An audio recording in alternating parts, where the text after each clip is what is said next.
জি, মাননীয় বিরোধী দলীয় নেতা। ধন্যবাদ মাননীয় স্পিকার। মাগরিবের আগের আলোচনায় সরকারি দলের একজন সম্মানিত সংসদ সদস্য আমাকে কোট করে একটা কথা বলেছেন। বিষয়টি জুলাই শহীদদের সাথে সম্পর্কিত।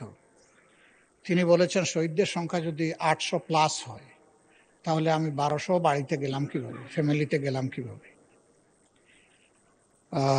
ওনাকে আমি এখন দেখছি না, আমি এখানে উনি থাকলে ওনাকে বলতাম যে হিসাবটা মাননীয় প্রতিমন্ত্রীর কাছ থেকে বুঝে নেওয়ার জন্য।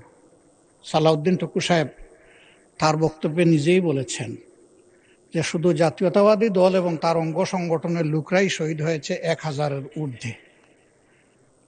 আমি যদি তার কথাটাই সমর্থন করি তাহলে হিসাবে এখান থেকেই তিনি পাবেন, আমার কাছে কষ্ট করে আসতে হবে না। 2 নম্বর, আমি আনঅথেন্টিক কোনো কথা বলিনি। এই ব্যাপারে আমাদের কাছে একটা কমপ্লিট প্রোফাইল আছে। এখানে উপস্থিত অনেকে আমাদের সেই প্রোফাইল পেয়েছে, আমাদের ওয়েবসাইটে অ্যাভেলেবল। ক্রস চেক করে আমরা নিশ্চিত হওয়ার পরে এই তালিকাগুলো করেছি। 3 নম্বর, এই ব্যাপারে আমার কথা নয়, এই দেশের কোনো সংস্থার উদ্ধৃতি নয়, জাতিসংঘের মানবাধিকার ফ্যাক্ট ফাইন্ডিং কমিটি বলেছে এই সংখ্যাটা 1451 তাদের পাওয়া মতো।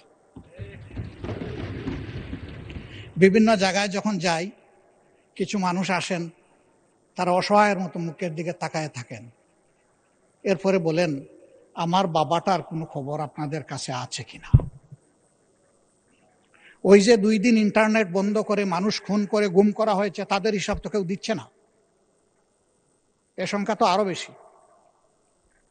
মহান জাতীয় সংসদে দাঁড়িয়ে আমরা যখন কথা বলবো, তখন আমাদের কথাগুলো আমি আরেকদিন অনুরোধ করেছি, এটা যেন দায়িত্বশীল আচরণ হয়। ধন্যবাদ মাননীয় স্পিকার। ধন্যবাদ মাননীয় বিরোধী দলীয় নেতা।